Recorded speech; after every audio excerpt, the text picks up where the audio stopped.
بسم الله الرحمن الرحيم. الحمد لله رب العالمين والعاقبة للمتقين والصلاة والسلام على أشرف الأنبياء والمرسلين ومن تبعهم بإحسان وإيمان إلى يوم الدين وبعد. سورة البقرة آیت نمبر 188 188. اعوذ باللہ من الشیطان الرجیم وَلَا تَأْكُلُوا أَمْوَالَكُمْ بَيْنَكُمْ بِالْبَاطِلِ. اور تم لوگ اپنے مال آپس میں باطل طریقے سے نہ کھاؤ. وَتُدْلُوا بِهَا إِلَى الْحُكَّامِ. اور نہ ہی تم ان کو لے جاؤ حکام کی طرف، حاکموں کی طرف فیصلہ کرنے کے لیے. لِتَأْكُلُوا فَرِيقًا. تاکہ تم کھا سکو ایک حصہ من اموال الناس، لوگوں کے مال کا، بالإثم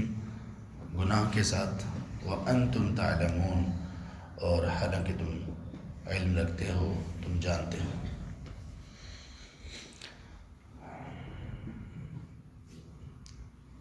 اس سے پہلے روزے کی آیات، روزے کی فرضیت اور روزے کے چند ایک احکامات ذکر کیے گئے، اور اس کے بعد اس آیت میں اللہ تعالیٰ نے حرام مال کے متعلق بتایا. جس طرح روزے کا مفہوم، روزے کا معنی، روزے کے احکامات میں یہ ہے کہ آپ نے اللہ کے حکم پر حلال چیزیں بھی چھوڑ دینی ہیں ایک وقت تک کے لیے، مقررہ مدت میں. سحری سے لے کر، سحری کھانے سے لے کر، طلوع فجر سے لے کر غروب آفتاب تک کھانا پینا وغیرہ آپ یہ اللہ کے حکم پر چھوڑ دو گے. تو جب حلال چیزیں اللہ تعالیٰ کے حکم پر چھوڑ رہے ہو تو پھر حرام چیزیں تو تمہیں ہمیشہ ہی چھوڑے رکھنا چاہیے. اور یہی پریکٹس ہے روزے کے ذریعے جو ایک مسلمان کو کروائی جاتی ہے کہ وہ اللہ کے احکامات پر کھڑا ہو جائے. اس لیے روزے کے احکامات کے بعد اللہ تعالیٰ نے کھانے پینے کے متعلق جو چیزیں ہمیشہ ہی حرام ہیں ان کا ذکر کیا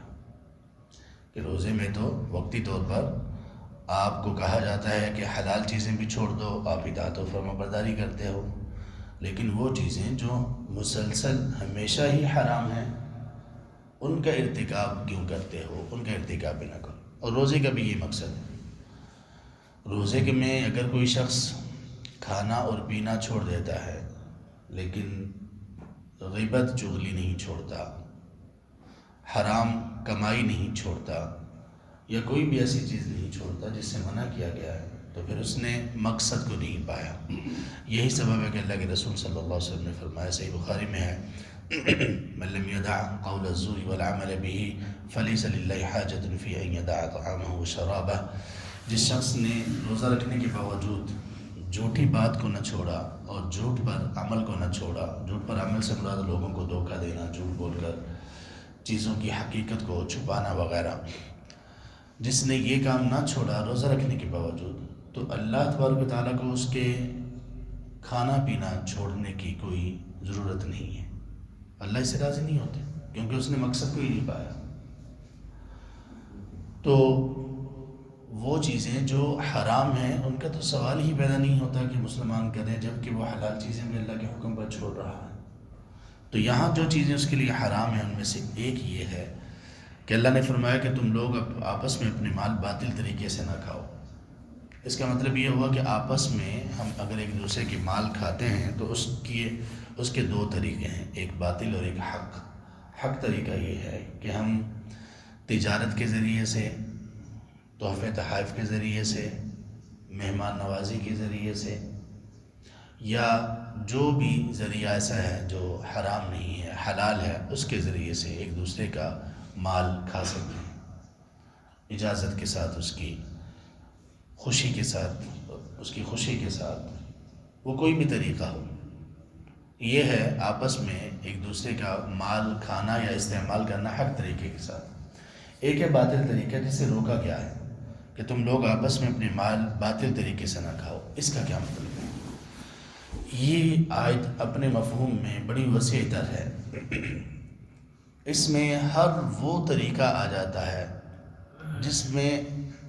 ذرہ برابر بھی کوئی ایسی بات پائی جائے جو کہ حلال کے خلاف ہو۔ آپس میں باطل طریقے سے مال کھانے کا مطلب کسی کا مال چوری نہ کرو، کسی کے مال پر ڈاکہ نہ ڈالو، غصب نہ کرو، کسی کا مال خیانت کے ذریعے سے چھپاؤ نہیں، تجارت کے دوران کسی سے جھوٹ مت بولو چیز کو چھپانے کے لیے، ریٹ کو بڑھانے کے لیے، جو چیز آپ کے پاس نہیں ہے اس کی تجارت نہ کرو، وہ بیچو نہیں لوگوں کو۔ تجارت کے متعلق جتنی بھی باتوں سے روکا گیا ہے وہ ساری اس آیت کے حکم میں شامل ہیں۔ باطل طریقے سے لوگوں کا مال کھانا ہے، کسی کا حق مارنا، وہ حق آپ کسی اور کا ماریں یا اپنے ہی رشتہ دار کا ماریں۔ کسی نے آپ کے ذمے کسی کے لیے کوئی چیز تھی، آپ نے نہیں دی، قرض وغیرہ، آپ قرض دے ہی نہیں رہے، آپ میں ہمت بھی ہے لیکن آپ قرض واپس ہی نہیں کر رہے، یا آپ باطل طریقے سے اس کا مال کھا رہے ہیں۔ آپ نے وراثت کے حصے تقسیم نہیں کیے، جس کا جو حصہ بنتا ہے مرد و خواتین کا وہ آپ نے نہیں دیا، باطل طریقے سے آپ مال کھا رہے ہیں۔ اسی طرح آپ نے کسی مزدور کو اجرت پر رکھا اور پھر اس کی مزدوری پوری نہیں کی، آپ نے باطل طریقے سے اس کا مال کھایا۔ اور آپ کسی جگہ پر امپلائی ہیں، مزدور ہیں، اور آپ نے اپنی ذمہ داری پوری نہیں کی اور معاوضہ پورا لیا، باطل طریقے سے آپ نے مال کھایا۔ تمام چیزیں اس میں صرف اس ایک آیت کے حکم میں آ جاتی ہیں۔ انسان کھانے پینے کے معاملے میں، کمانے کے معاملے میں، رزق کے معاملے میں ہر خطا اور ہر حرام سے بچ سکتا ہے اگر وہ اس آیت پر عمل کر لے۔ وَلَا تَأْكُلُوا أَمْوَالَكُمْ بَيْنَكُمْ بِالْبَاطِلِ، آپس میں اپنے مال باطل طریقے سے نہ کھاؤ۔ اہل علم اس میں یہ بھی شامل کرتے ہیں کہ ایک شخص جس پر زکوٰۃ، جس کے لیے جائز نہیں ہے، وہ زکوٰۃ کا مال لے لے، اس کو استعمال کرے، یہ بھی اس آیت کے حکم میں شامل ہے کہ یہ باطل طریقے سے مال کھا رہا ہے۔ ظاہر زکوٰۃ کا مال کسی کا ہے، اس کا حق ہی نہیں بنتا، یہ مستحق ہی نہیں ہے زکوٰۃ کا، پھر یہ زکوٰۃ لے رہا ہے، مانگ رہا ہے زکوٰۃ، یہ باطل طریقے سے مال کھا رہا ہے۔ اسی طرح جو شخص زکوٰۃ دیتا نہیں ہے وہ بھی کسی کا مال کھا رہا ہے، اگرچہ ظاہری طور پر یہ مال اسی کا ہے لیکن اصل میں در حقیقت اس کا نہیں ہے۔ زکوٰۃ کے ذریعے اللہ نے دوسروں کے لیے اس مال کو خاص کر دیا، بس اس کو دیا ہے کہ تم نے دوسروں کو دے دینا ہے، اس کے پاس امانت ہے یہ۔ اگر وہ اپنے مال کی زکوٰۃ نہیں نکالتا تو گویا وہ کسی مستحق کا مال کھا رہا ہے، اور یہ بھی مال کو باطل طریقے سے کھانا ہے۔ تو یہ تمام کی تمام چیزیں اس آیت کے حکم میں شامل ہیں۔ وَلَا تَأْكُلُوا أَمْوَالَكُمْ بَيْنَكُمْ بِالْبَاطِلِ، باطل طریقے سے اپنے مال نہ کھاؤ۔ وَتُدْلُوا بِهَا إِلَى الْحُكَّامِ، اور اسی طرح سے اس کو حکام کے پاس گھسیٹ کر نہ لے جاؤ اپنے معاملے۔ کون سے معاملے؟ باطل، حق پر مبنی معاملے آپ لے کے جا سکتے ہو فیصلہ کروانے کے لیے، کورٹ جا سکتے ہو، قاضی کے پاس جا سکتے ہو، کسی کے پاس بھی فیصلے کے لیے جو فیصلہ کرنے کا اہل ہو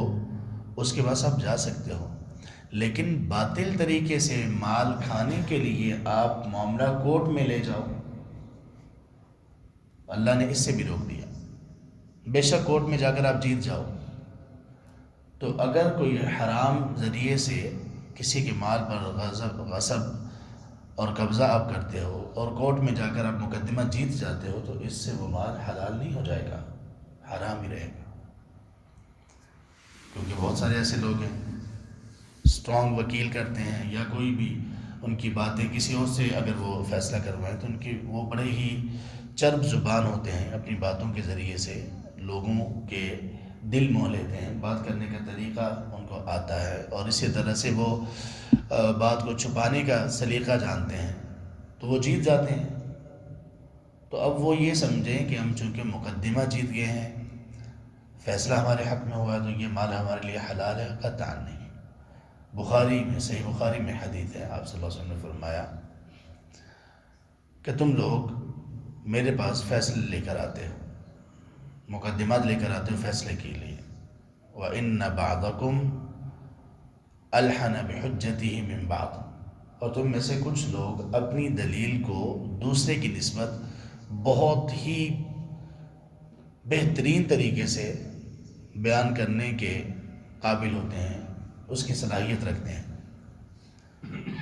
تو آپ نے فرمایا اگر میں نے کسی کی ایسی چرب زبانی کی وجہ سے، اس کی اس صلاحیت کی وجہ سے کہ وہ اپنی بات کو بیان کرنا اور اس کو ملمہ سازی اس پر کرنا اور اس کو بنا کر بیان کرنا کہ لوگوں کو سچ لگے، جس شخص کو اس طرح سے میں نے اس کے حق میں فیصلہ کر دیا، جو کہ ظاہر ہے کہ اب اس میں دیکھیے نبی صلی اللہ علیہ وسلم یہ تعلیم دے رہے ہیں کہ ایک حاکم سے، ایک قاضی سے، ایک جج سے فیصلہ غلط بھی ہو سکتا ہے، بے شک وہ اس کی نیت نہ کرے، بے شک وہ اس کی نیت نہ کرے، نیت اس کی یہ نہ ہو کہ میں نے فیصلہ غلط کرنا ہے، وہ اپنی طرف سے سن رہا ہو، دو لوگوں کی بات سنے، دلائل قرائن کو دیکھے اور فیصلہ کر دے، بعد میں پتہ چلے کہ فیصلہ تو غلط ہوا ہے، کیونکہ جس بندے کے حق میں فیصلہ ہوا اس بندے نے بات ہی ایسے گما پھرا کر کی کہ قاضی کو سمجھ نہیں آئی۔ تو آپ صلی اللہ علیہ وسلم نے فرمایا کہ ممکن ہے تم میں سے کوئی شخص میرے پاس آئے اور آ کر اپنے مقدمہ کو یوں بیان کرے کہ وہ زیادہ اپنی زبان کو اس معاملے میں اچھے طریقے سے چلانے کا ہنر جانتا ہو اور میں اس کے حق میں فیصلہ کر دوں، تو یاد رکھو میں اس کے لیے آگ کا ایک ٹکڑا کاٹ کر دے رہا ہوں، یعنی اگر فیصلہ اس کے حق میں آ گیا تو یہ سمجھ لے کہ مجھے آگ کا ٹکڑا ملا ہے یہ فیصلے کی صورت میں۔ تو اللہ تعالیٰ نے یہاں پر منع فرمایا کہ تم ایک تو آپس میں بھی باطل طریقے سے نہ کھاؤ، اور یہ اس سے بڑا گناہ ہے کہ آپ کو معلوم ہے کہ یہ اس مال پر میرا حق نہیں، میں گنہگار ہوں، میں غلط ہوں، اور پھر آپ اس کے باوجود اس کو کورٹ میں لے کر جاتے ہو۔ یہ صرف لے کر جانا یہ ایکسٹرا گناہ ہے۔ اگر وہاں پر آپ جیت جاتے ہو اور آپ کو مقدمہ آپ کے حق میں فیصلہ اس کو سنا دیا جاتا ہے تو اس کا مطلب ہے آپ کے لیے آگ پکی ہوگی، جہنم پکی ہوگی۔ اور میں ایسے بہت سارے لوگوں کو جانتا ہوں جن کے مقدمات پچھلے کئی سالوں سے چل رہے ہیں، آپس میں رشتہ داروں، عزیز و اقارب کے، اور کس پر چل رہے ہیں؟ جانتے بوجھتے ہوئے ان کو معلوم ہے کہ ہمارے فلاں عزیز کا حصہ ہمارے مال میں موجود ہے لیکن وہ دینے کے لیے تیار نہیں ہے، دیا نہیں، 8 10 12 15 20 سال گزر گئے، اب وہ پراپرٹی جو کہ لاکھوں میں تھی کروڑوں میں چلی گئی، اب کروڑوں میں گئی تو ان کا اب حصہ دینے کا دل نہیں چاہتا، اب اس پر مقدمہ ہوا تو وہ اس کو ڈیفینڈ کرنے، اور کئی مقدمات کئی سالوں سے چل رہے ہیں، اور وہ قریبی رشتہ دار ہیں، بھائی ہیں، آپس میں ایک ہی والدین کی اولاد ہیں، اور اس پر اتنی کھینچا دانی اور اتنا دور تک لوگ لے جاتے ہیں۔ اب وہ جن کو معلوم ہے کہ واقعی حصہ بنتا ہے ہمارے عزیزوں کا، بھائیوں کا، بہنوں کا، اور وہ نہیں دے رہے، اور پھر مقدمہ بھی عدالت میں لے کر جا چکے ہیں، تو وہ لمحہ لمحہ، قدم قدم، دن بدن اپنے لیے آگ کو منتخب کر رہے ہیں، اپنے لیے آگ بڑھا رہے ہیں۔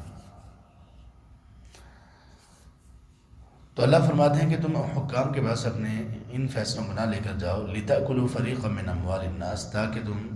لوگوں کے مالوں کا ایک حصہ کھا سکو، بالإثم، گناہ کے ساتھ۔ یہاں پہ گناہ کون سا ہے؟ غلط فیصلہ لے لینے سے، فیصلہ درست نہ ہو لیکن اپنی چرب زبانی کی وجہ سے تم وہاں سے فیصلہ کروا لو، یا کوئی جج ہی خرید لو، اللہ عافیت کا معاملہ کرے۔ ہمارے ہاں تو یہ بھی چلتا ہے، بہت مشکل ہے، بہت کم لوگ ہیں جو انصاف کے تمام تقاضوں کو پورا کریں۔